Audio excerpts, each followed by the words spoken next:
Will était un Japonais ordinaire, confronté au stress de la vie moderne et menant une existence peu épanouissante. Un jour, il fut soudainement transporté dans un monde parallèle où, dès qu'il ouvrit les yeux, il vit des démons et se mit à pleurer, croyant se trouver en enfer. Il réalisa peu à peu qu'il avait été transféré dans le corps d'un bébé et, au début, ne comprenait même pas la langue des démons. Plusieurs mois passèrent et il finit par comprendre un peu leur langue, mais il restait malgré tout un bébé minuscule avec l'esprit d'un lycéen. Il comprenait et apprenait les choses beaucoup plus vite qu'un enfant ordinaire et il se rendit compte que les démons prenaient extrêmement bien soin de lui, mais il pensait toujours être en enfer jusqu'au jour où une démone nommée Mary l'emmena hors de leur lieu de vie et, dès qu'il vit le monde extérieur, ses yeux se remplirent de larmes. Le monde extérieur était absolument magnifique et ressemblait plus au paradis qu'à l'enfer. Il pensa que son transport ici devait être une grâce divine, peut-être un signe de Dieu lui disant de recommencer et de vivre une vie épanouissante. Les 3 démons qui s'occupent de lui sont morts-vivants. L'un d'eux est un squelette nommé Blood, un autre est un fantôme nommé Gus, et la troisième, qui est sa figure maternelle, est Mary. Gus lui apprend à lancer des sorts, car il était autrefois un génie et le meilleur magicien que l'on ait jamais vu. Il est strict avec Will, mais apprécie aussi ses efforts et affirme que Will lui-même semble être un génie et qu'il fera probablement de la magie excellente à l'avenir s'il continue à pratiquer. Blood est un excellent combattant et s'entraîne avec Will chaque jour afin qu'il puisse devenir une personne excellente et complète, sans faiblesse. Il l'entraîne à l'épée et veille à ce que son développement musculaire soit optimal en permanence. Il enseigne aussi à Will que parfois ils doivent éliminer des êtres vivants, qu'il s'agisse d'humains ou d'animaux, et ce non par plaisir, mais par nécessité. Il emmène ensuite Will dans une forêt pour une chasse, et ils chassent ensemble des moineaux. Will arrive à attraper le moineau assez facilement, mais il a du mal à porter le coup final et à l'éliminer. Blood l'appelle de derrière et lui dit que plus il hésite, plus les oiseaux souffriront, donc la meilleure solution est toujours de mettre fin rapidement à leur souffrance et frapper aussi vite et aussi doucement que possible pour éviter toute souffrance à l'animal. Finalement, un jour, Blood dit à Will qu'il est devenu assez fort pour ne plus se retenir et lui dit de se préparer. Gus dit à Will de se préparer car Blood est plus rapide qu'il n'en a l'air et avant même que Will puisse répondre, Blood lui saute dessus, mais heureusement Will parvient à esquiver son attaque juste à temps. Blood le poursuit, mais Will utilise son sort d'accélération et s'éloigne à une vitesse incroyable, mais Blood continue à le poursuivre. Will crée une flaque d'eau sur son passage sur laquelle Blood glisse et tombe, et avant même qu'il puisse se relever, Will utilise son sort de toile d'araignée pour tenter de l'immobiliser, mais Blood parvient à déchirer la toile et à désarmer Will d'un seul coup. Mary apprend à Will à gérer les problèmes quotidiens et veille à ce que, s'il se perd un jour seul, il ait toujours les moyens de survivre à n'importe quelle situation. Le lendemain de son entraînement, on apprend à Will que Mary est de nouveau au temple, priant la déesse de la terre. Sa curiosité prend le dessus et il regarde par la porte pour voir Mary en feu. Il court vers elle en criant et la prend dans ses bras en essayant la sortir des flammes avant de crier au secours. Ses bras se mettent à brûler et soudain il s'évanouit. Il se réveille dans sa chambre avec les 3 non-morts présents. Mary se met à pleurer de joie et se maudit de ne pas avoir fait attention, mais Will lui dit de se calmer avant de lui expliquer qu'il était simplement curieux de savoir ce qu'elle faisait. Mary regarde Will et s'écrie tristement qu'ils étaient tous les 3 humains autrefois, mais qu'ils sont morts et que leurs âmes sont restées attachées à leur corps mortel, créant un pacte très fort qui les a transformés en non-morts. Lorsque l'on devient non-mort, on transgresse les règles divines et on se fait pour ainsi dire l'ennemi de Dieu. Ainsi, chaque fois que Mary tente de prier Dieu, elle est enveloppée de flammes, et pourtant elle prie Dieu sans cesse, chaque jour, depuis qu'elle se souvient. 5 ans se sont écoulés depuis cet incident, et Will a maintenant 13 ans. Il prie sans cesse les dieux et a pu méditer en leur présence pendant 3 jours d'affilée sans avoir besoin de repos ni de nourriture. Ses leçons avec Gus sont de plus en plus difficiles, mais il essaie néanmoins de toutes les apprendre, et plus il est capable d'apprendre, plus les leçons sont intenses. Il croit parfois que Gus veut le pousser à bout, alors il lui dit qu'il n'en peut plus après en avoir assez de l'apprentissage, mais Will refuse de céder. Blood entraîne Will chaque jour et finalement, un jour, il amène Will sur le terrain et lui dit qu'aujourd'hui il combattra un véritable démon mort-vivant et non lui. Will est un peu anxieux mais décide de tenir bon et accepte le duel. Blood libère le mort-vivant et Will sort son épée. Ils se ruent l'un sur l'autre et se frappent, mais Will parvient à esquiver l'attaque de son adversaire tout en portant un coup parfait sur son corps, terrassant le démon instantanément. Blood est très surpris et même Will n'en croit pas ses yeux. Il est ravi de son premier véritable combat et demande à Blood s'il a bien fait. Blood réfléchit un instant et lui dit qu'il pense que Will est prêt pour la vraie expérience. Il emmène ensuite Will avec lui dans la ville abandonnée et lui explique que plusieurs décennies auparavant, cette ville était une zone florissante avec des tonnes de gens, dans un environnement économiquement très stable. Puis, un jour, un désastre a frappé et toute la population a été décimée, et c'est maintenant une ville fantôme où chaque personne a été transformée en mort-vivant et hante les donjons. Il emmène Will dans un donjon et s'enfonce profondément avant de lui dire qu'il va quitter le donjon et l'attendre dehors. Avant que Will ne puisse répondre, Blood disparaît simplement après avoir éteint la lumière. Will se sent soudain comme un enfant et se sent très perdu. Il s'assoit alors et boit de l'eau en mangeant du jerky, réfléchissant au fait qu'il n'a jamais été seul dans cette vie, ayant toujours eu Blood ou Mary avec lui, mais que dans sa vie précédente au Japon, il a vécu toute sa vie seul. Il a très froid et se sent seul, mais il surmonte cela et avance, prévoyant de s'échapper dès que possible. En marchant cependant, il aperçoit un squelette mort-vivant plus grand et plus fort tenant sa lance. Il a peur un instant et se demande s'il doit le combattre ou simplement trouver un autre chemin pour l'éviter, mais il se demande ce qu'aurait fait Blood. Après cela, il réalise que Blood n'aurait jamais fui ses problèmes et s'avance vers les morts-vivants se préparant au combat. Il dégaine son épée et fonce sur le démon, le frappant de plusieurs coups, mais le démon parvient à esquiver son attaque. Il se rend compte que ce démon n'est ni aussi fort ni aussi rapide que Sang, il n'a donc rien à craindre, mais il est surpris de voir que le mort-vivant tente de lancer un sort sur lui. Will utilise parfaitement son instinct et lance immédiatement une magie annulant le sort, le brisant complètement avant de se précipiter vers le démon. Le démon tente de l'attaquer, mais il esquive son attaque et frappe le démon à la tête, brisant son épée au passage. Il a peur en réalisant qu'il n'a plus d'armes pour combattre ce démon, mais heureusement, le démon s'effondre devant lui. Il s'approche, ramasse une lance à terre. Dès qu'il la prend, il réalise qu'il ne s'agit pas d'une lance ordinaire, elle a été fabriquée par les nains avec leur magie spéciale, ce qui en fait une arme magique très puissante. Il avance et sent soudain de l'eau couler dans les tunnels, il pense qu'il doit y avoir une sortie quelque part à proximité, mais il se retourne et voit une silhouette sombre enveloppée d'ombre. Il est prêt à combattre, il est soulagé en reconnaissant Gus dans la silhouette sombre. Il demande à Gus ce qu'il fait là et si Blood l'a envoyé, mais Gus reste silencieux, fixant Will du regard. Un frisson lui parcourt la nuque, quelque chose cloche. Il demande à Gus s'il s'agit d'une sorte d'épreuve, mais sans prévenir, Gus crée un golem de pierre qui l'attaque. Will réagit vite, recule et transperce le golem, le tuant d'un coup de sa lance magique. Une pierre le frôle, s'encastre dans le mur derrière lui, et il voit d'autres projectiles arriver. Il les esquive et s'enfuit. Gus lance une toile d'araignée, mais Will annule le sort grâce à sa magie annulation. À sa surprise, Gus a rendu le sol glissant, le faisant tomber. Will se relève, esquive une nouvelle volée de pierres et reprend sa fuite. Gus lance plusieurs sorts à la fois, et Will continue à courir.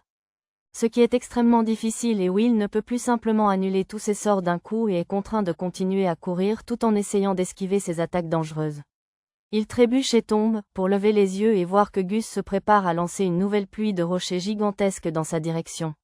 Will commence à paniquer en pensant que ce n'est pas comme ça qu'il veut mourir, surtout après avoir reçu une seconde chance dans la vie par quelqu'un qu'il considère comme son cher maître. Il ferme les yeux et décide qu'il n'est pas encore prêt à mourir et, le cas échéant, il tuera Gus. Il se relève et court vers lui avec une extrême rapidité avant de lui lancer sa lance, s'arrêtant à quelques centimètres de son corps.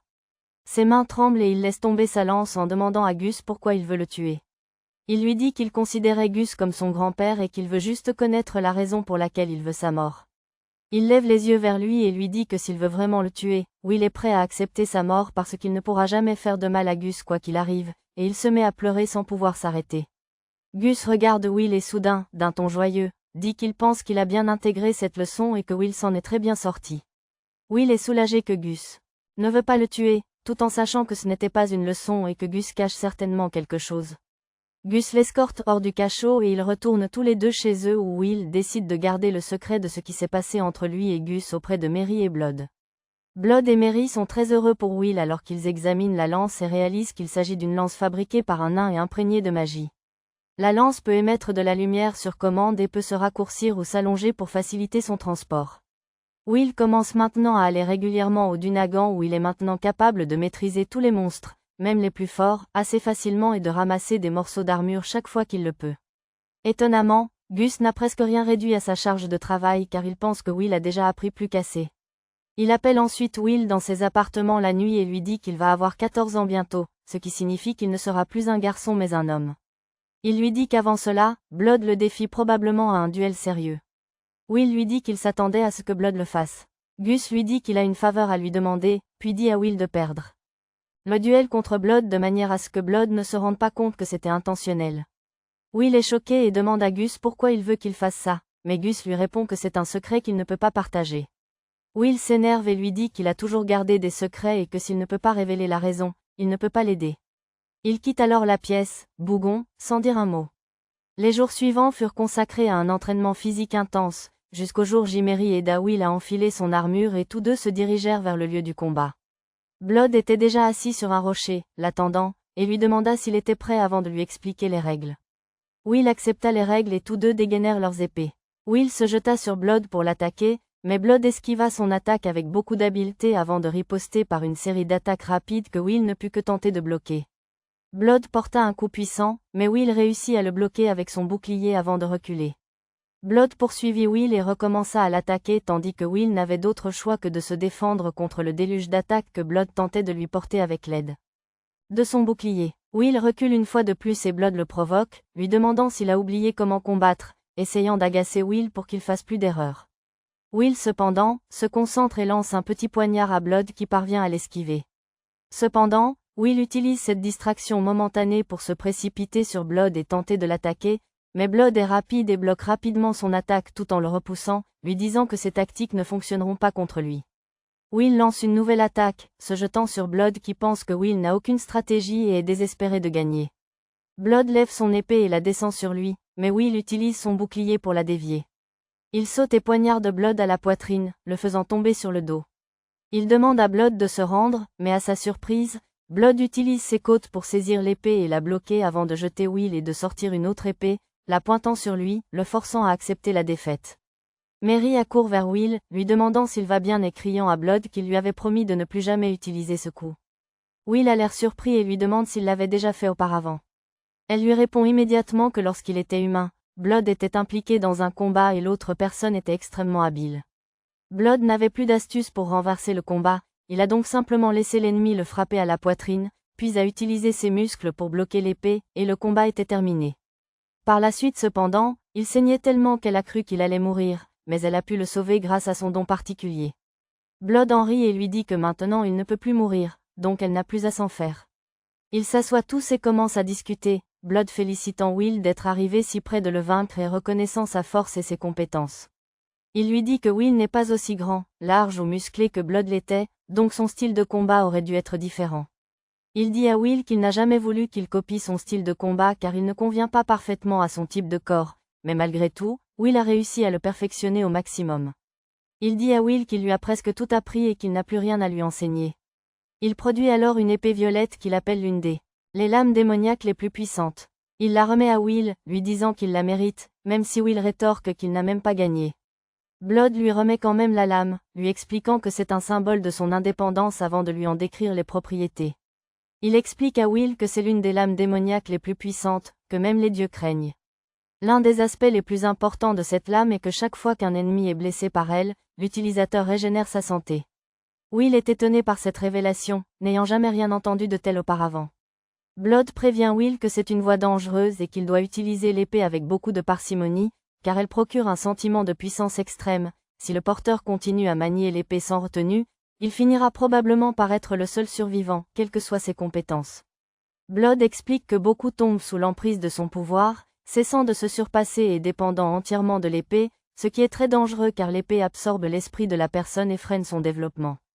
Will comprend les pouvoirs et les dangers liés à cette épée et dit à Blood qu'il fais attention. Sans s'approche du bord de la falaise et commence à raconter à Will l'histoire de la cité détruite.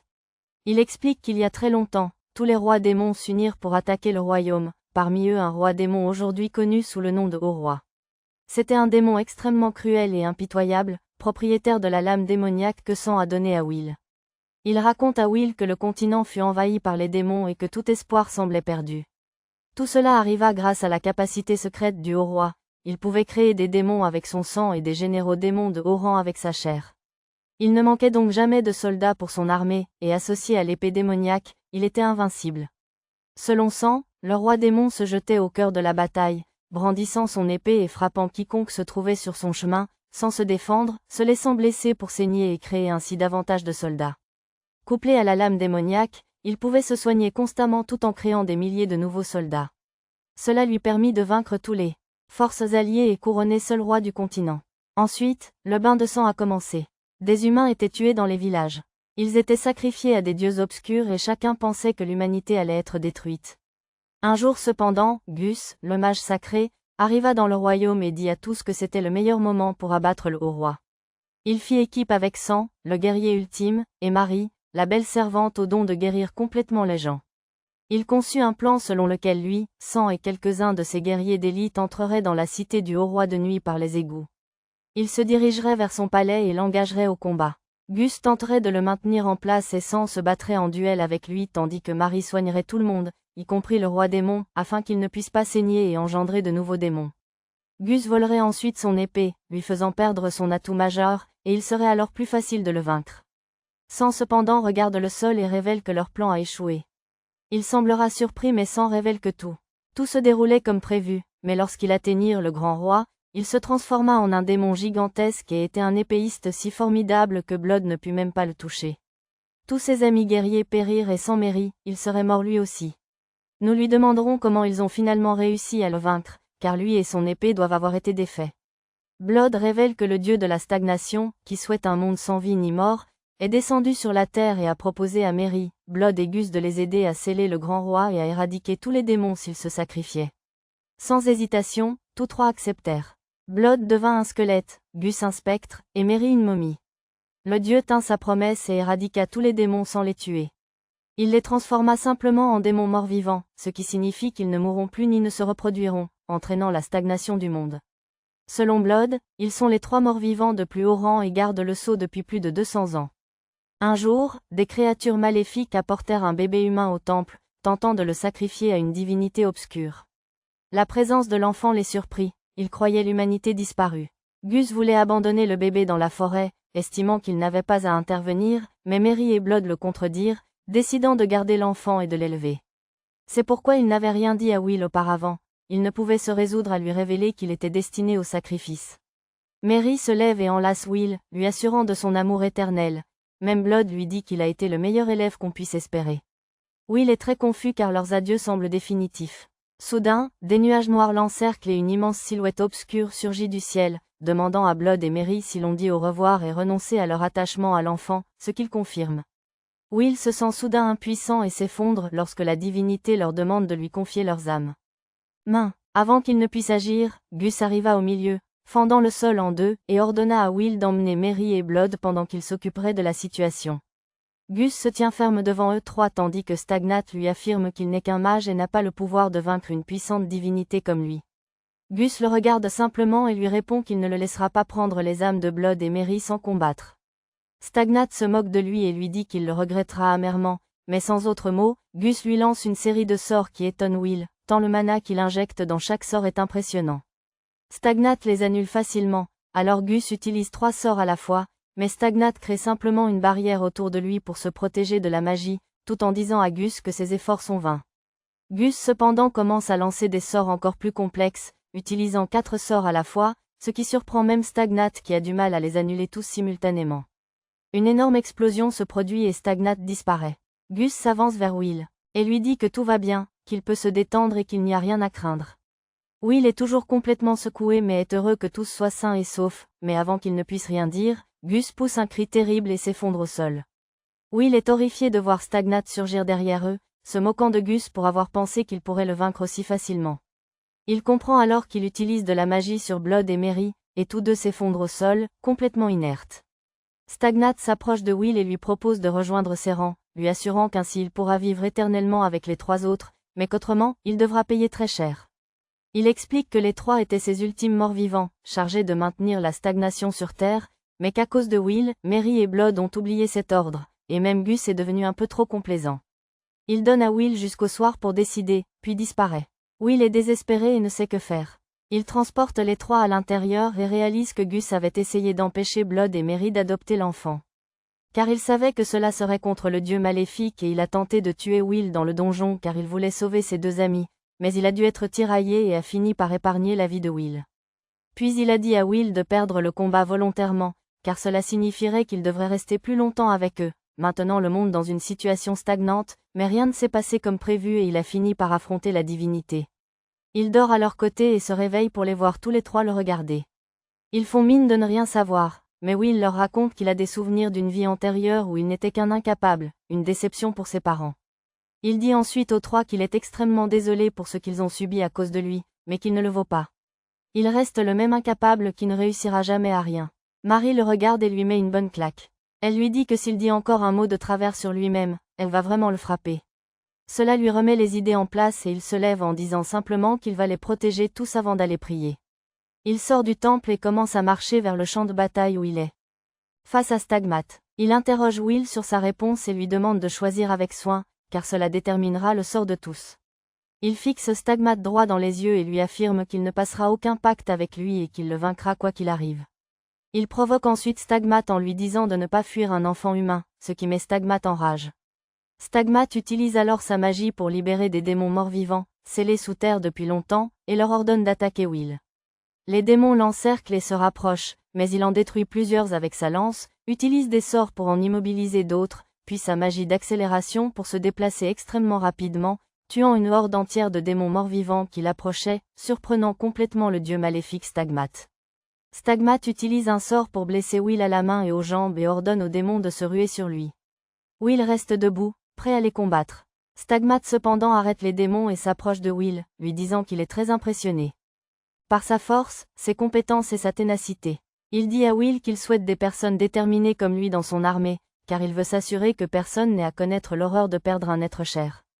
Il tente également de convaincre Will en lui promettant de le faire général dans son armée et qu'il pourra rester auprès de Mary, Blood et Gus pour toujours, menant une vie de luxe. Will semble hésiter quant à la marche à suivre. Stagmat va plus loin et s'inflige une légère blessure à l'aide d'une petite lame avant de verser son sang dans un verre et de le lui offrir.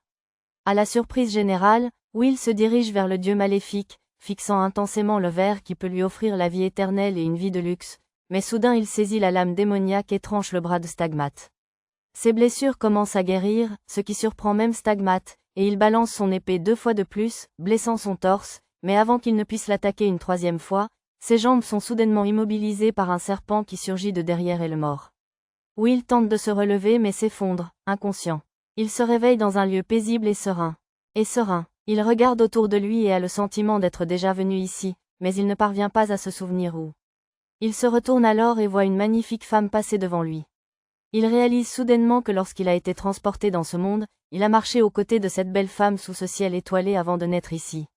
La femme lui demande s'il a pris une décision sur ce qu'il veut faire, et il répond que oui. Il lui confie avoir vécu une vie malheureuse, une déception pour son entourage, et qu'il ne souhaite pas que cela se reproduise. Il veut être utile et protéger Gus, Blood et Mary. Elle le regarde et lui demande s'il est prêt à accepter le fait qu'il mourra un jour dans ce monde. Il la regarde et l'accepte, avant de lui dire qu'il connaît la véritable nature de la vie et que sans la mort, la vie perd tout son sens. La femme le regarde et lui dit que si tel est le cas, elle est disposée à lui accorder sa grâce avec joie. Elle lui dit de se réveiller, de faire un serment et de marcher à ses côtés pour toujours. Il se réveille soudainement sur le champ de bataille et enlève rapidement le serpent qu'il avait enlacé tandis que Stagmat rit de lui. Il tombe soudainement à genoux dans une courte prière et dit un serment à la déesse de la lumière, Gracefield, une belle femme qu'il a mis au monde. Stagmat se moque de lui, ignorant ce qu'il fait, mais réalise soudainement qu'il est créé, imprégné de la puissance de la déesse de la lumière, alors que le corps de Will s'embrase de flammes bleues. Il saisit son épée et déclare qu'il donnera toute sa vie à la déesse de la vie et éradiquera toutes les forces des ténèbres du monde. Stagmat ordonne à ses troupes de tuer le garçon, mais dès qu'elle tente de l'attaquer, il utilise la grâce spéciale qu'il a reçue de la déesse pour vaincre toute la horde en un instant. Il se tourne alors vers Stagmat et utilise son sort d'accélération pour réduire rapidement la distance, mais Stagmat saute rapidement et utilise un sort de poussière pour disparaître. Will est sur ses gardes, mais il ne sent plus sa présence lorsqu'il réalise que Stagmat a dû retourner au temple pour s'en prendre à Blood et Mary. Will utilise rapidement son sort d'accélération et se précipite vers le temple. Il entre dans le temple et voit Stagmat face à Blood qui protège Mary. William utilise à nouveau sa magie d'accélération, mais Stagmat est trop près d'eux et Will sait qu'il ne pourra pas l'atteindre à temps. Il est triste tout en essayant désespérément de le joindre. Cependant, une lumière brillante brille pour Stanley, et la déesse de la terre apparaît, frappant Stagmat pour protéger sa chère fidèle, Mary. C'est tout le temps dont Will avait besoin. Il utilise rapidement sa grâce et lance une puissante attaque contre Stagmat, qui est contraint de se défendre en ripostant avec une décharge énorme. Blood profite de cette situation et surgit par derrière pour l'attaquer. Stagmat esquive son attaque, mais avant qu'il puisse récupérer, Will utilise son sort d'accélération et se précipite sur lui. Stagnat tente d'utiliser sa magie, Gus intervient juste à temps, attaquant Stagnat avec sa propre magie. Will transperce le dieu à l'estomac avec son épée, la plongeant profondément en lui, et le pousse contre le mur, l'immobilisant. Will utilise ensuite une série d'attaques, combinant la lame démoniaque et la grâce de la déesse de la lumière, et élimine Stagnat une fois pour toutes. Il s'effondre immédiatement par épuisement, et tous les trois se précipitent vers lui pour savoir s'il va bien. Gus le félicite et lui dit qu'il est devenu beaucoup plus fort. Ils semblent tous très heureux de son réalisation et Gus leur dit que ce soir ils célébreront et il sort du temple pour aller chercher de bonnes liqueurs. Mary et Blood essaient de se lever et de le suivre dehors, mais il retombe soudainement par terre. Nous allons leur demander si quelque chose ne va pas, mais ils semblent déjà savoir ce qui se passe. Ils lui disent que, puisque Stagnat est mort et qu'ils ont rompu leur contrat en accueillant Will, ils vont mourir. Will est choqué et leur dit que c'est impossible et qu'il doit y avoir une autre solution. Mary et Blood lui disent de rester fort et lui expliquent qu'ils sont vraiment heureux car enfin ils pourront entrer dans le cycle de la vie comme il se doit, et qu'il ne doit pas être triste car ils veilleront toujours sur lui quoi qu'il arrive. Il se met à pleurer et leur dit de ne pas le quitter, qu'il doit y avoir une autre solution, mais Mary lui dit de ne pas être égoïste et d'être heureux car elle aime son sourire.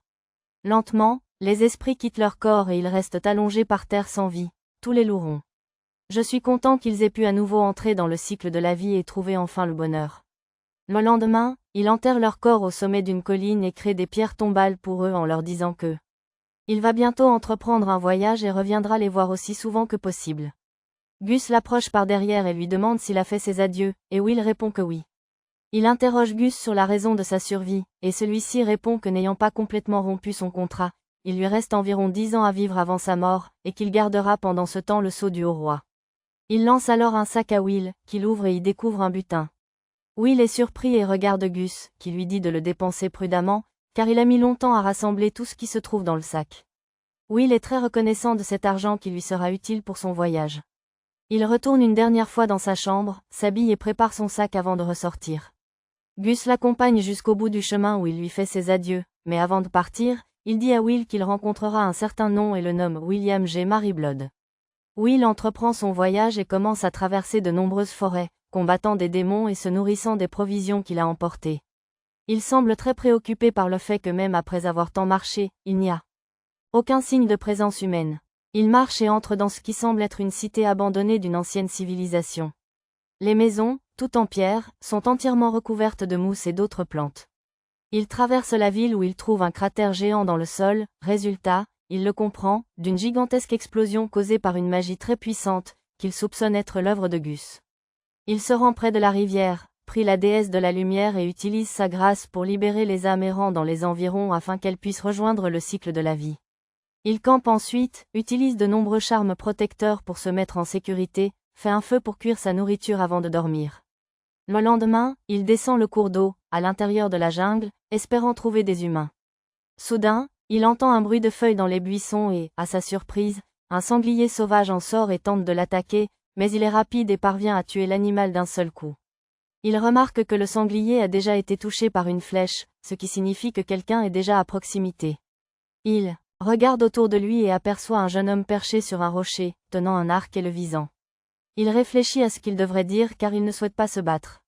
Il envisage de lâcher ses armes mais cela pourrait être dangereux, l'archer pouvant l'attaquer alors qu'il est démuni. Soudain, il réalise que l'archer semble être un elfe et, pour le rassurer, il baisse sa garde et salue l'archer dans la langue des anciens. L'archer semble surpris et baisse lui aussi son arme. Il descend du rocher et demande à Will s'il a tué le sanglier. Will répond qu'il a tué le sanglier, et l'archer, qui se présente comme Ménel, lui explique que le sanglier devait être sa proie, il le pourchassait depuis longtemps et l'avait même blessé. Will affirme cependant que, peu importe qui l'a blessé, il l'a tué et mérite donc une part. Ménel accepte, il aide à dépecer l'animal, puis ils préparent ensemble le sanglier. Avant de commencer à manger, Will prie la déesse de la lumière, puis sourit narquoisement car Ménel ne semble pas être croyant. Après le repas, Ménel ramasse ses affaires et s'apprête à partir lorsqu'il se retourne et demande à Will où il se rend. Will ne peut leur dire la vérité, il répond simplement qu'il vient du sud. Ménel semble cependant surpris et lui dit qu'aucun humain ne vit au sud d'ici, et qu'une poignée d'aventuriers seulement s'y rendent. Will réagit rapidement et affirme être l'un de ces aventuriers. Ménel ne s'en soucie guère et se met à marcher. Will l'arrête et lui demande s'il peut le suivre, mais Ménel refuse, lui ordonnant de ne pas le suivre quoi qu'il arrive. Will demande si Ménel se débrouillera dans la forêt, et celui-ci lui répond qu'il n'a pas à s'inquiéter. Il utilise sa magie pour invoquer des créatures lumineuses qui éclairent son chemin, puis disparaît dans la forêt. La nuit tombe et Will allume un feu pour dîner avant de dormir.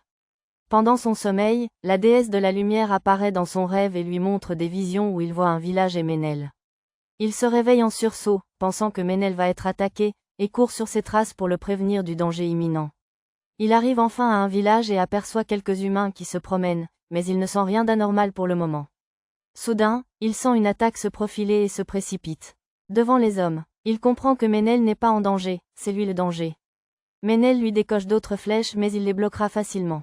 Les villageois commencent à faire beaucoup de bruit pour alerter le reste du village pendant que Will distrait Ménel et sa bande.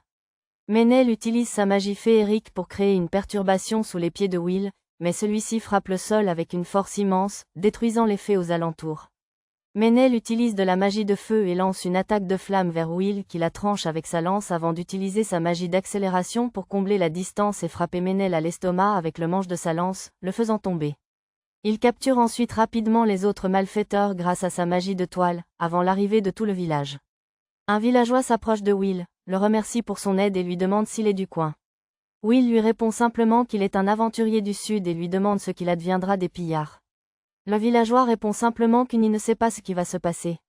Il explique aussi que toutes ces personnes semblent venir du village voisin et qu'ils ne savoir pourquoi ils vont attaquer ce village alors qu'ils entretiennent de bonnes relations. Soudain, le chef du village surgit de la foule et remercie Will d'avoir sauvé le village avant de lui demander s'il le sauverait à nouveau en cas de besoin. Will répond qu'il est le disciple de la déesse de la lumière et que, selon elle, il doit protéger toute personne qui croise son chemin. Tout le village semble réclamer l'exécution immédiate des coupables, mais l'aîné du village leur fait remarquer que les choses ne se passent pas ainsi. Le lendemain, ils sont tous alignés et l'interrogatoire commence. Le chef de village leur demande pourquoi ils ont agi ainsi et Ménel répond rapidement que leur village a été détruit par des démons qui ont tué presque tout le monde, prenant toutes les provisions et l'argent, ne leur laissant rien. Ils n'ont pas d'autre choix que de tenter de piller le village voisin pour survivre. Ménel précise cependant au chef de village que l'idée du raid était entièrement la sienne et qu'il doit laisser les autres et le punir seul comme il le souhaite. Les villageois semblent très en colère contre cet acte du village voisin et réclament l'exécution des coupables. Le chef de village ordonne la condamnation de Ménel, mais interviendra pour les supplier de renoncer, expliquant qu'il a besoin de Ménel pour le guider à travers la jungle. Il sort alors le sac d'argent que Gus lui a donné et propose au chef de village une importante compensation pour tous les dommages. Le chef finit par accepter et les auteurs des faits sont libérés. Le chef demande à Will pourquoi il a agi ainsi, mais Will répond simplement que les vrais ennemis sont les démons et qu'il ne devrait pas se faire du mal pour des problèmes mineurs. Ménel le remercie de l'avoir sauvé et commence à le guider vers un nouveau village où Will ignore ce qu'il va y trouver. Voilà pour cette vidéo. N'oubliez pas de liker et de vous abonner pour la deuxième partie et regardez cette prochaine vidéo à l'écran.